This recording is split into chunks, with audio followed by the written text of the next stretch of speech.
జీవిని మరో జీవి చంపడం తప్పు కాదు, అదే నేచర్.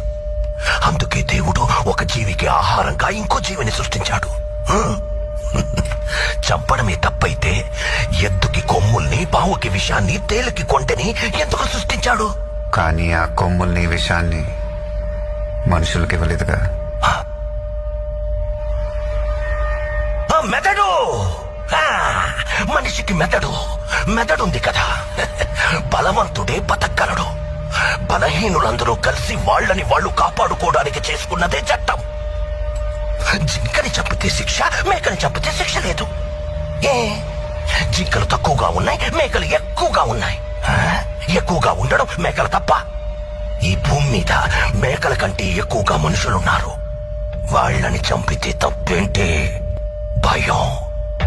అది పుట్టించిందెవరు? మేము. కానీ భయం